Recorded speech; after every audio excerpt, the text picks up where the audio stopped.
Jeff the Killer. Excerpt from a local newspaper. Ominous unknown killer is still at large. After weeks of unexplained murders, the ominous unknown killer is still on the rise. After little evidence has been found, a young boy states that he has survived one of the killer's attacks and bravely tells his story. "I had a bad dream, and I woke up in the middle of the night," says the boy. "I saw that for some reason the window was open, even though I remember it being closed before I went to bed. I got up and shut it once more. Afterwards, I simply crawled under my covers and tried to get back to sleep. That's when I had a strange feeling, like someone was watching me. I looked up and nearly jumped out of my bed. There, in the little ray of light, illuminating from between my curtains, were a pair of eyes. These weren't regular eyes. They were dark, ominous eyes. They were bordered in black and just plain out terrified me. That's when I saw his mouth. A long, horrendous smile made every hair on my body stand up. The figure stood there, watching me. Finally, after what seemed like forever, he said it. A simple phrase, but said in a way only a madman could speak. He said, "Go to sleep." I let out a scream. That's what sent him at me. He pulled out a knife, aiming at my heart. He jumped on top of my bed. I fought it back. I kicked, I punched, I rolled around trying to knock him off me. That's when my dad busted in. The man threw the knife, and it went into my dad's shoulder. The man probably would have finished him off if one of the neighbors hadn't alerted the police.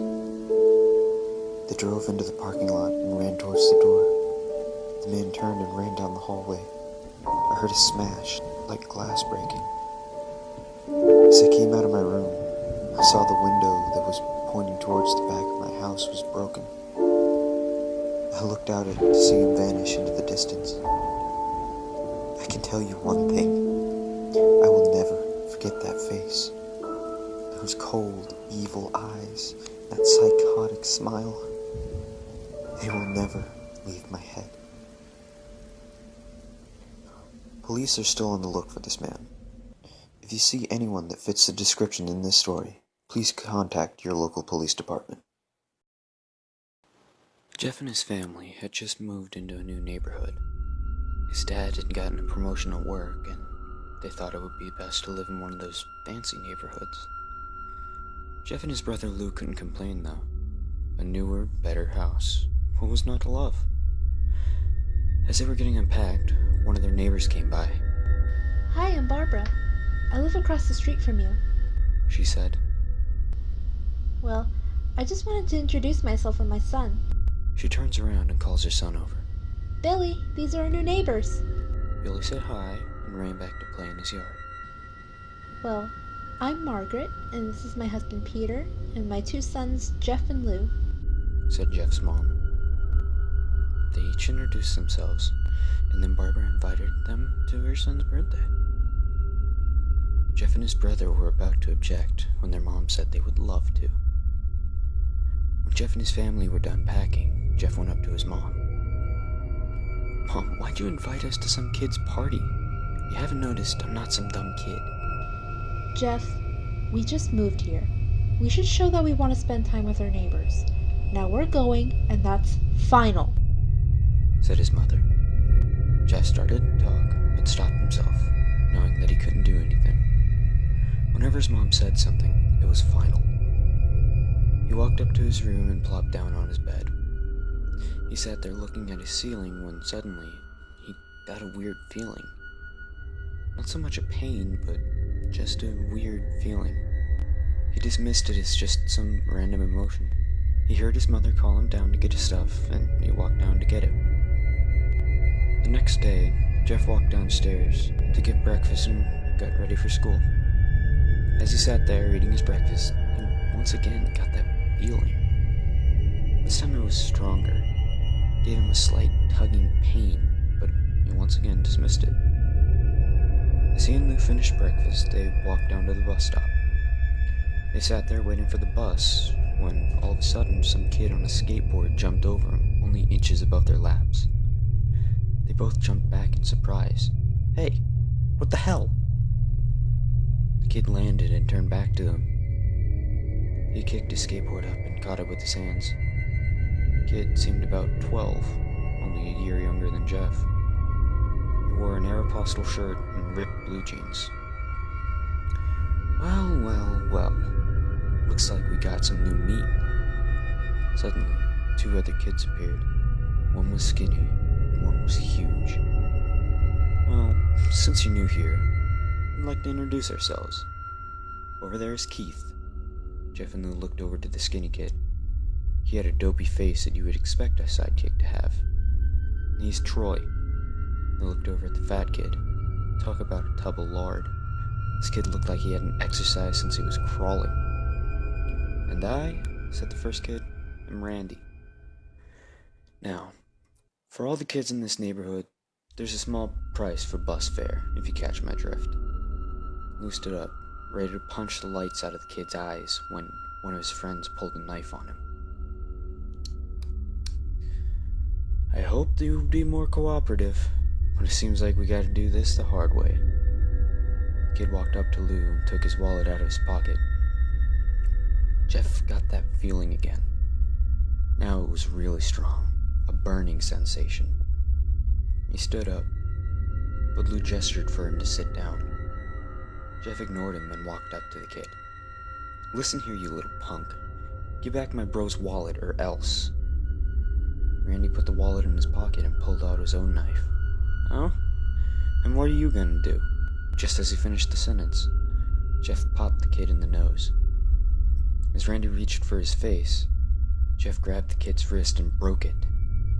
Randy screamed, and Jeff grabbed the knife from his hand. Troy and Keith rushed Jeff, but he was too quick. He threw Randy to the ground. Keith lashed out at him, but Jeff ducked and stabbed him in the arm. Keith dropped his knife and fell to the ground, screaming. Troy tried to rush him too, but Jeff didn't even need the knife. He just punched Troy straight in the stomach, and he went down. As he fell, he puked all over. Lou could do nothing but stare in amazement at Jeff. "Jeff, how'd you..." That was all he said. They saw the bus coming and they knew they'd be blamed for the whole thing. So they started running as fast as they could. As they ran, they looked back and saw the bus driver rushing over to Randy and the others. As Jeff and Lou made it to school, they didn't dare tell what happened. All they did was sit and listen. Lou just thought of that as his brother beating up a few kids, but Jeff knew it was more. It was something scary. As he got that feeling, he felt how powerful it was.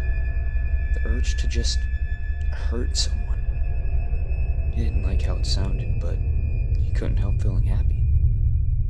He felt that strange feeling go away and stay away for the entire school day. Even as he walked home due to the whole thing near the bus stop, and how he probably wouldn't be taking the bus anymore, he felt happy. When he got home, his parents asked how his day was. He said in a somewhat ominous voice, "It was a wonderful day." Next morning, he heard a knock at his front door. He walked down to find 2 police officers at the door, his mother looking back at him with an angry look. "Jeff, these officers tell me that you attacked 3 kids, and that it wasn't regular fighting, and that they were stabbed, son." Jeff's gaze fell to the floor, showing his mother that it was true.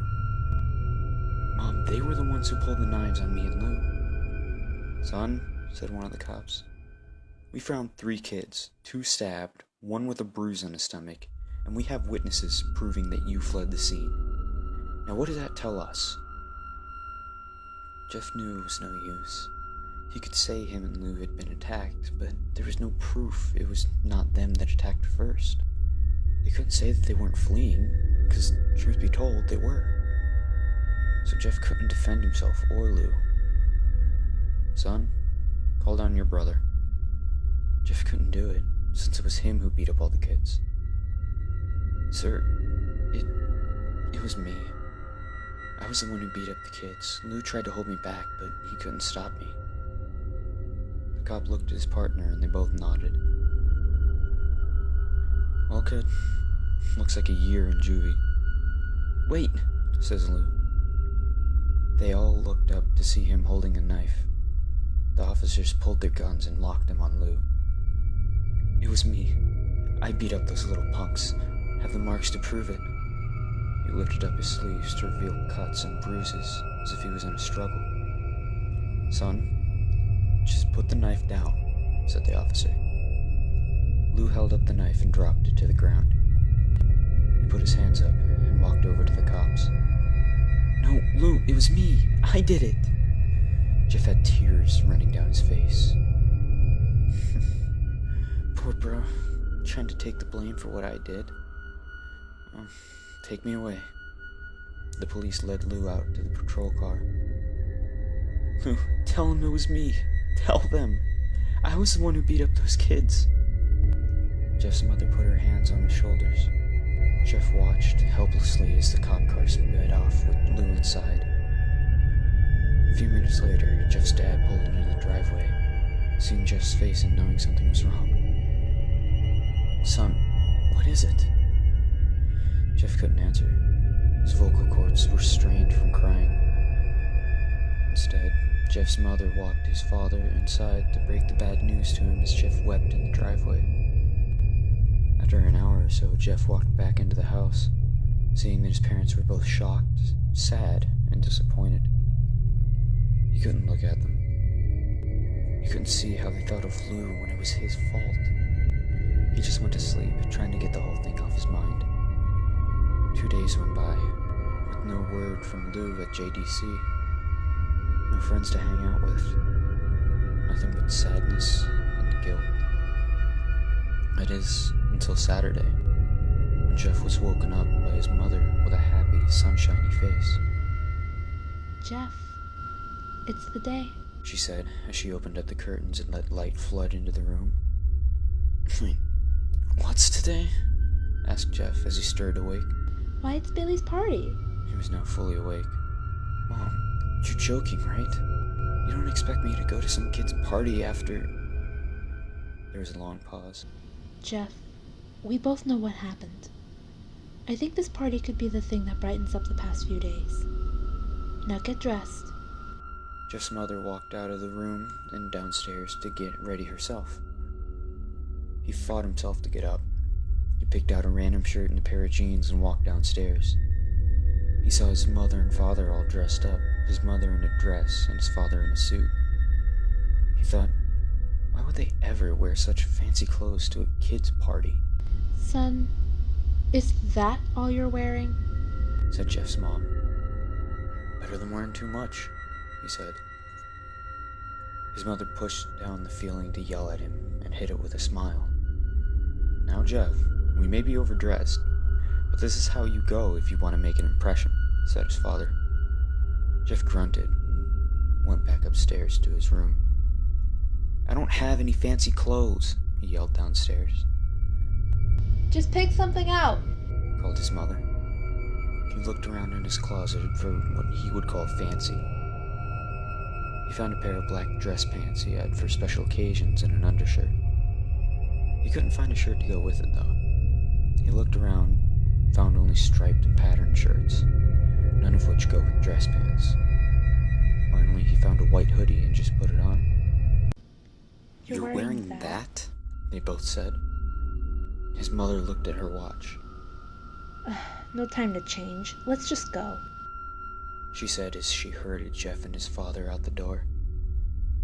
They crossed the street over to Barbara and Billy's house. They knocked on the door, and it appeared that Barbara, just like his parents, way overdressed. As they walked inside, all Jeff could see were adults, no kids. "The kids are out in the yard, Jeff. How about you go and meet some of them?" said Barbara. Jeff walked outside into a yard full of kids. They were running around in weird cowboy costumes and shooting each other with plastic guns. Might as well be standing in a Toys R Us. Suddenly, a kid came up to him and handed him a toy gun and a hat. "Hey, wanna play?" he said.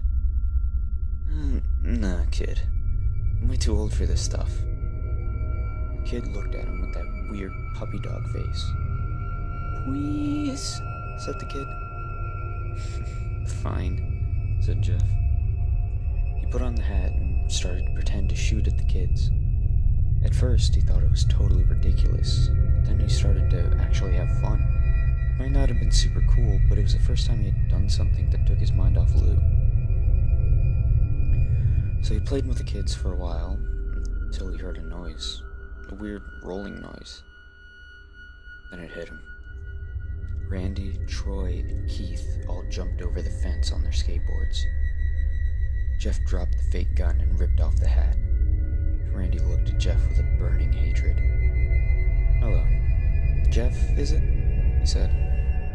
"We have some unfinished business." Jeff saw his bruised nose. "I think we're even. I beat the crap out of you, and you get my brother sent to JDC. Randy got an angry look in his eyes. "Oh no. I don't go for even. I go for winning. You may have kicked our asses that day, but not today." As he said that, Randy rushed at Jeff. They both fell to the ground. Randy punched Jeff in the nose, and Jeff grabbed him by the ears and headbutted him. Jeff pushed Randy off him, and both rose to their feet. Kids were screaming, and parents were running out of the house. Troy and Keith both pulled guns out of their pockets. "No one interrupts, our guts will fly," they said. Randy pulled a knife on Jeff and stabbed it into his shoulder. Jeff screamed and fell to his knees. Randy started kicking him in the face. After 3 kicks, Jeff grabs his foot and twists it, causing Randy to fall to the ground.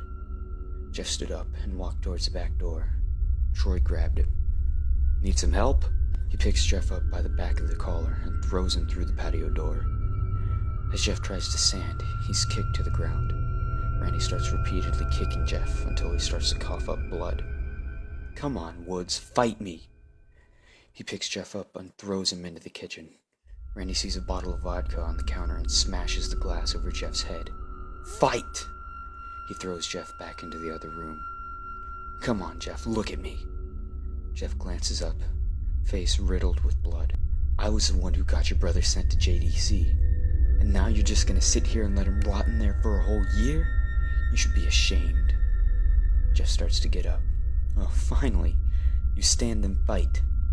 Jeff is now on his feet, blood and vodka on his face. Once again, he gets that strange feeling, one in which he hasn't felt for a while. "Finally, he's up," says Randy as he runs at Jeff. That's when it happens. Something inside Jeff snaps. His psyche is destroyed. All rational thinking is gone. All he can do is kill. He grabs Randy and pile drives him into the ground. He gets on top of him and punches him straight in the heart. The punch causes Randy's heart to stop. As Randy gasps for breath, Jeff hammers down on him. Punch after punch, blood gushes from Randy's body, till he takes one final breath and dies. Everyone is looking at Jeff now. The parents, the crying kids, even Troy and Keith, although they easily break from their gaze and point their guns at Jeff. Jeff sees the guns trained on him and runs for the stairs. As he runs, Troy and Keith let out and fire on him, each shot missing. Jeff runs up the stairs. He hears Troy and Keith follow up behind. They let out their final rounds of bullets, and Jeff ducks into the bathroom. He grabs the towel rack and rips it off the wall. Troy and Keith race in, knives ready. Troy swings his knife at Jeff, who backs away and bangs the towel rack into Troy's face. Troy goes down hard, and now all that's left is Keith.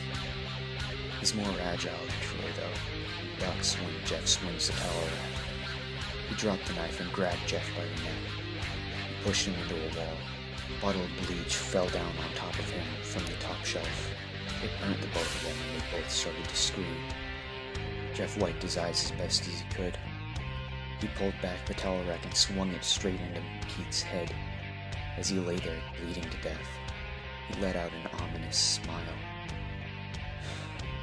"What's so funny?" asked Jeff. Keith pulled out a lighter and switched it on. "What's funny," he said, "is that you're covered in bleach and alcohol." Jeff's eyes widened as Keith threw the lighter at him. As soon as the flame made contact with him, the fire ignited the alcohol in the vodka. While the alcohol burned him, the bleach whitened his skin.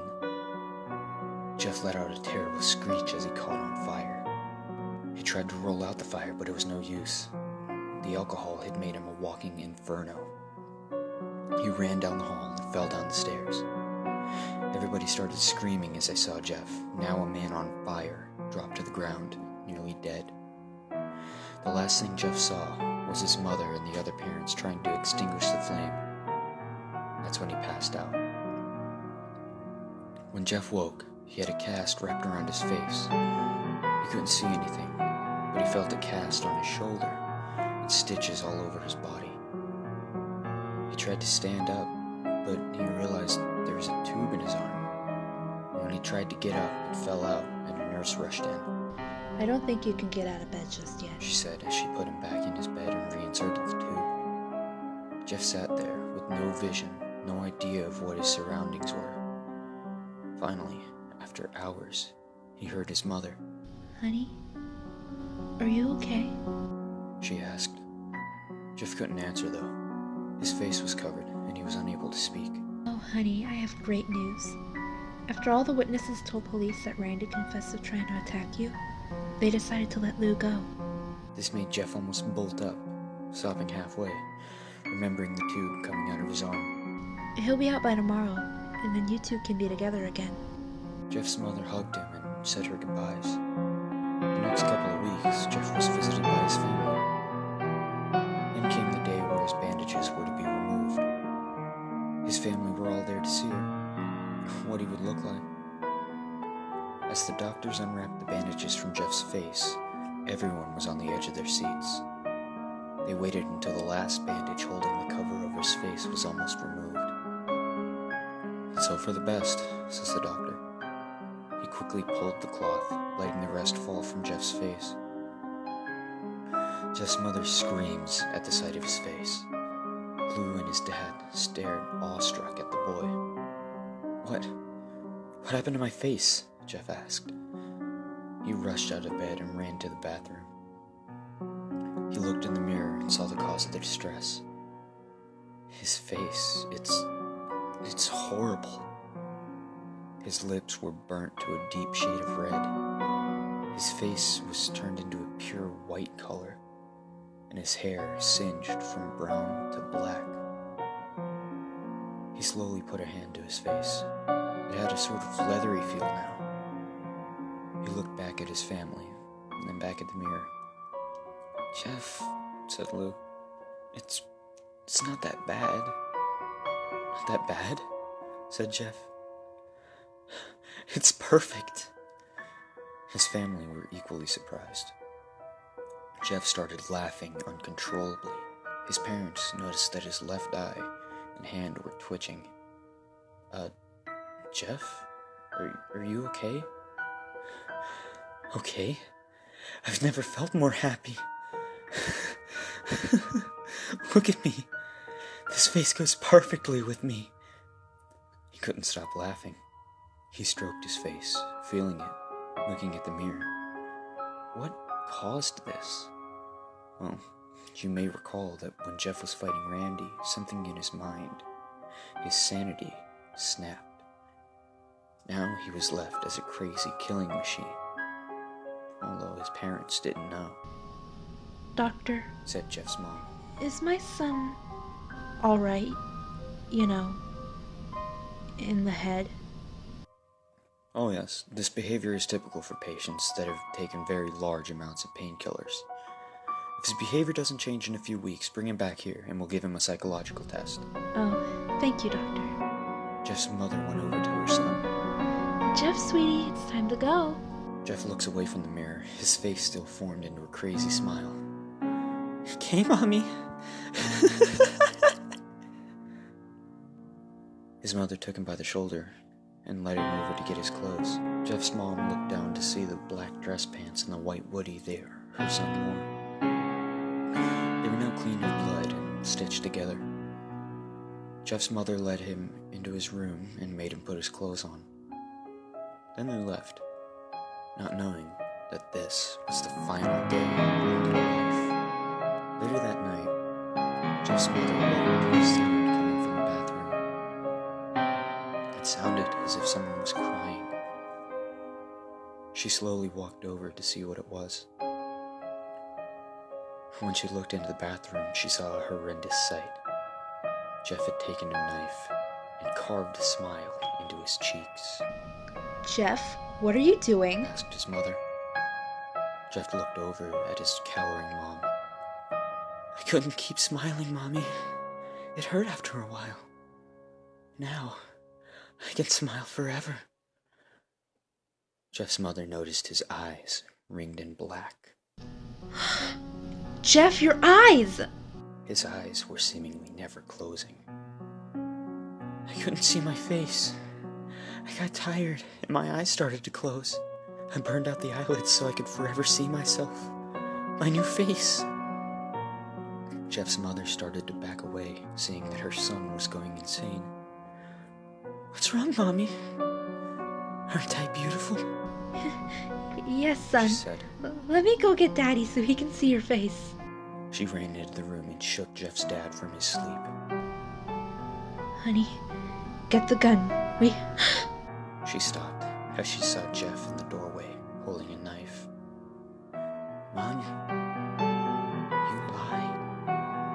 That's the last thing they heard as Jeff rushed at them with the knife, gutting them both.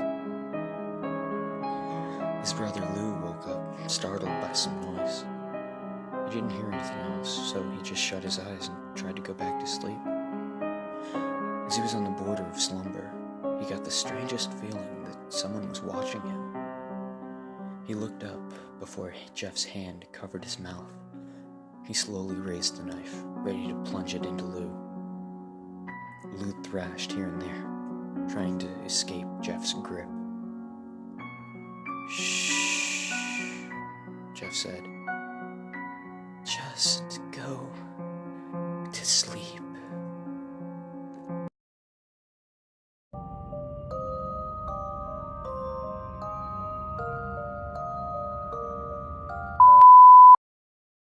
Jeff, you little twink, if you don't knock your shit off, I'm gonna eat your ass in the next Wednesday.